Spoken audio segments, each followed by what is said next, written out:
Кадимки эле гигиенаны туура сактоо коронавирус менен күрөшүүдөгү эң башкы ыкма катары калууда.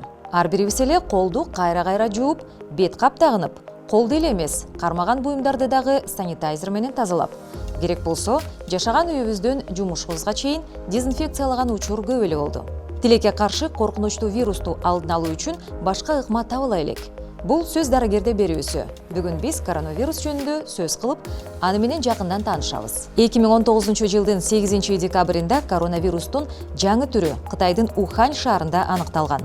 Ал эми үстүбүздөгү жылдын 11-мартында бүткүл дүйнөлүк саламаттыкты сактоо уюму аны пандемия деп жарыялады. Азыркы күнгө чейин COVID-19 жайылуусун токтото элек. Ал планетадагы 180 өлкөнү каптап, бүгүнкү күндө 1 миллионго жакын адам өмүрүн алып кетти. Ал эми бул илдетке кабылгандардын саны 30 миллиондон ашты. Айтсаңыз, коронавирус деген термин каяктан келип чыкты? Мунун чечмелениши кандай болот? Эмнени түшүндүрөт бул? Коронавирус деп бул таажысымал вирус деп кыргызча айтып коелу. Ошо түзүлүшү ошо таажыга окшош болгон. Микроскоп менен караганда таажыга окшош болгондуктан бул илдетти коронавирус деп атап коюшту. Андан соң жанагы COVID-19 деп дагы көбү сурап атат. Эмне үчүн COVID-19 деп? Бул ко деген ошол коронавирус деген сөздөн, ви деген бул вирустун сөзү. Андан соң акыркы д тамгасы бул англис тилинен алынганда disease деп ошол илдет деген маанини билдирет. А 19 деп бул ошол Кытайда Ухань шаарында 2019-жылы пайда болгондуктан COVID-19 деп айтып коюшту. COVID-19дун кеңири тараган белгилерине дене табынын көтөрүлүшү, кургак жөтөл, тамактын оорусу, тез чарчоо, мурундун бүтүшү, баш оору, муун жана булчуңдардын оорусу, диарея, даам менен жыттын жоголушу кирет. Аталган белгилер акырындан өөрчүп, адатта бейтаптардын 20%-ында гана дээрлик бардыгы кезикпесе, көпчүлүгү бул ооруну жеңил өткөрүшөт. Ал эми вирус дартка чалдыккан адамдан чүчкүрүү же жөтөлүү учурунда абага чачыраган тамчылары аркылуу жугат. COVID-19 жайылуусу башка ооруларга салыштырмалуу абдан тез болот. Мисалы, сасык тумоого салыштырганда COVID-19 аба аркылуу, мисалы үчүн ошол оорулуу бейтап чүчкүргөндө, оорубаган бейтапка ошол сүйлөшүп жаткан учурда жугат. Андан соң кандайдыр бир мисалы үчүн стакан же башка бир буюмдарды оорулуу адам кармаса, аны оорубаган адам кармасак, байланыш аркылуу жугат. Ошол учурларда жуктуруп алса болот. Эмне үчүн колду самындап жууш керек? Көпчүлүк вирустар аба аркылуу жана бири-бири менен кол кармашып саламдашканда жугат. Эгер оорулуу адам менен бир жерде чогуу болсоңуз, анда сиз дагы жугузуп алуу коркунучу бар. Вирус сиздин организмге абадагы эң майда тамчылар аркылуу же колуңуз менен мурдуңузду, көзүңүздү же оозуңузду кармалаган учурда жугуп калышы ыктымал. Эмне үчүн колду самындап жууганда бул коркунучтан арылабыз? Окумуштуулар аныктап чыккандай, коронавирус SARS-CoV-2 протеиндерден, белоктордон жана башка заттардан турган липид менен, башкача айтканда, май кабыкчасы менен капталган. Ал вирусту ар кандай нерселерге байландырат. Мисалы, адамдын терисине жабышчаак кылат. Майтакты деле элестетип көрсөңүз, андан арылыш оңойго турбайт эмеспи? Ошол себептен вирусту жөн эле суу менен кетирип сала албайбыз. Колду самындап жууганда липид байланыштары бошоңдойт да, самын суу вирусту колдон агызып жууп кетет. Колдоруңуз эми чындап таза.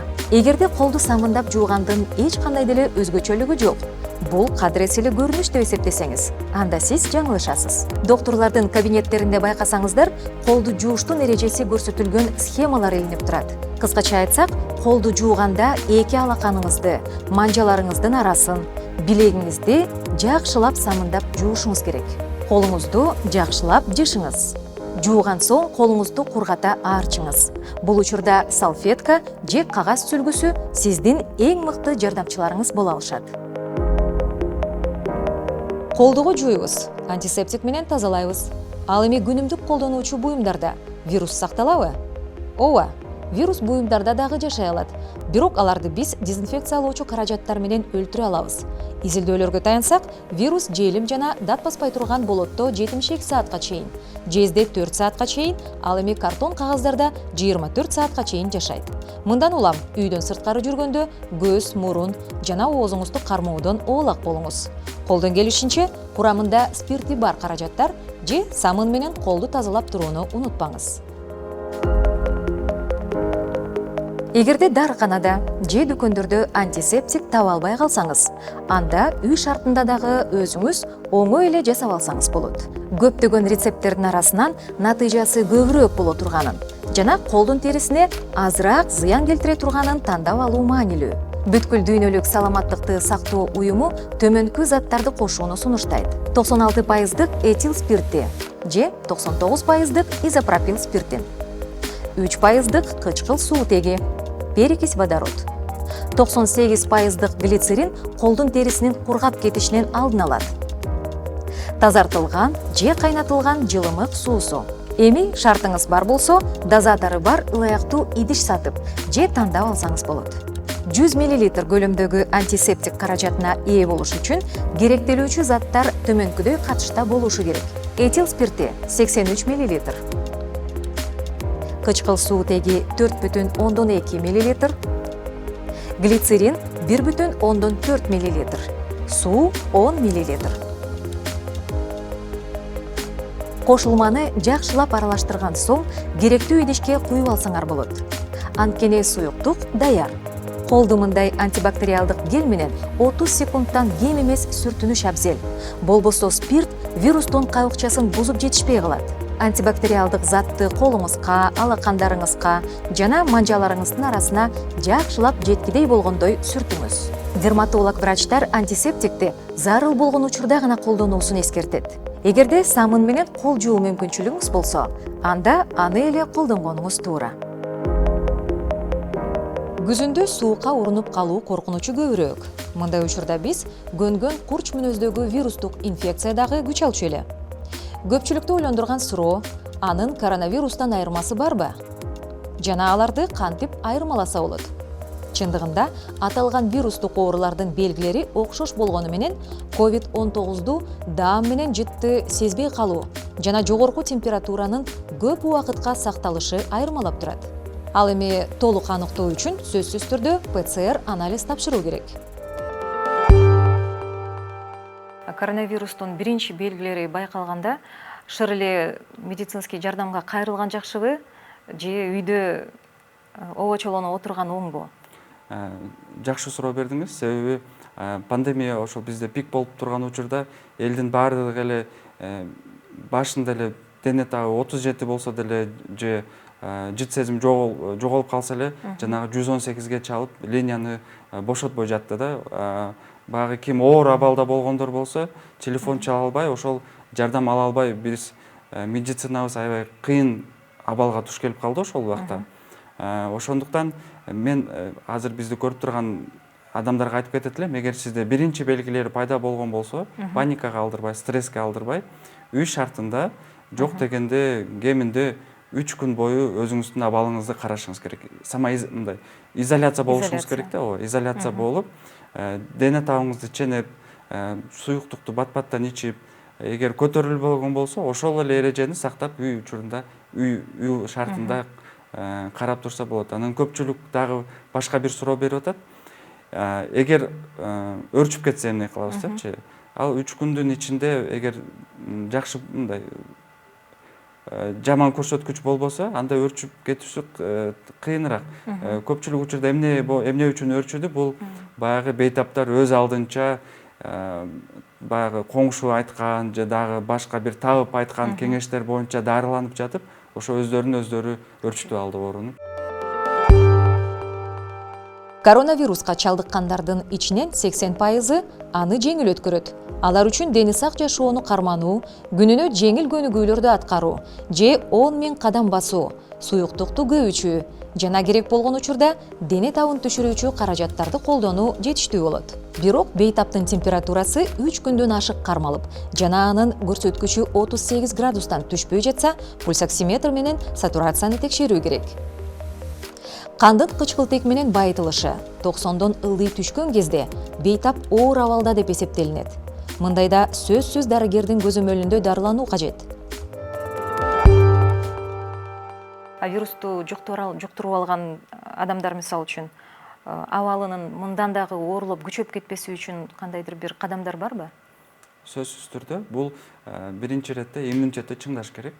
Кантип бул биринчи суюктукту көбүрөөк ичип, анан баягы кадимки эле сасык тумоодо үй шартында дарылангандай эле үйдө жана төшөктө жатып суюктукту ичип, андан соң жанагы чай, имбирный чай деп айтып аттык, ошону ичип, малина менен лимон менен аралаштырып эле ден соолугубузду чыңдап байкап турсак болот. Эгер бейтапта өнөкөт оорулар болсо, кант диабети, жүрөк оорулары болсо, сөзсүз түрдө бул үй бүлөлүк дарыгерге бейтап кайрылыш керек.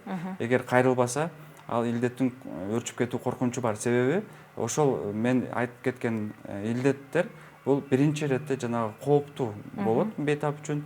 Анан баягы өнөкөт ооруларды коронавирус илдети бат эле өрчүтүп салганга мүмкүнчүлүгү бар экен. Ошондуктан өнөкөт оорулары болгон бейтаптар болсо, үйдө күтүп олтурбай эле ошол үй бүлөлүк дарыгерге барып, андан соң бейтапканага жатабы же жатпайбы маселесин чечиш керек. Көптөгөн адамдар паникага, коркунучка алдырышып дагы ушул паника менен коркунучтун дегеле таасири барбы бул вируска? Биринчи албетте чоң таасири бар. Себеби паника жана стресс бул бизде терс гормондорду организмде иштеп чыгат. Бул иммунитетти түшүргөнгө абдан чоң салымын кошот. Мисалы үчүн, мен өзүм жеке тажрыйбамда мага кайрылган бейтаптар болду. Паника болгону сезилип жатты. Ошо паникага байланыштуу ошол жакшы эле болуп жаткан бейтап, мындай айыгып кетейин деген бейтап, ошо паникага алдырып, кайра ооруларын күчөтүп алды да. Мисалы үчүн, дене табы көтөрүлбөй эле, жыт сезими жоголуп эле, жакшы эле болуп жүрүп эле, анан мага телефон чалып, башка нерсе болбойбу, дем кысыгып, кечинде уктап жатып, баягы дем ала албай калбаймбы деген мисалдарды айтып жатып эле, эртеси күнү дене табым көтөрүлүп баштады деп. Ошентип баягы паника аркылуу эле көп адамдар ошентип курсуп. Демек аларга психологиялык жардам дагы абдан керек экен. Бизде өлкөдө деги психологиялык жардам деген каралганбы бизде? Азыркы учурда мен кече күнү Твиттерде бир аз сурамжылоо жасадым эле. Азыркы учурда албетте бар, атайын телефондор бар.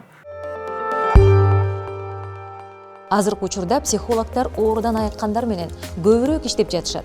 Себеби көпчүлүк кайрадан ооруп калуу же башка ооруларды күчөтүп алуудан коркушууда. Ал эми дарыгерлер болсо иммунитетти көтөрүү үчүн тамакты мүнөздөп жеп, спорт менен машыгуу керектигин белгилешет. Өнөкөт оорулары барлар үчүн дарыгердин толук текшерүүсүнөн өтүп коюуну сунушташат. Коронавирус илдети жаңы оору болгондуктан, жаңы түрү болгондуктан, бул илдет биз үчүн абдан сырдуу болуп атат. Себеби бейтаптардын бизге кайрылуусунан себеп ар түрдүү баягы өрчүп кеткен өнөкөт ооруларды көрүп жатабыз да. Мисалы үчүн, бир бейтап келип, мен унутчак болуп калдым деп жатат. Башка бир бейтап келип, мен жанагы уктай албай калдым деп жатат.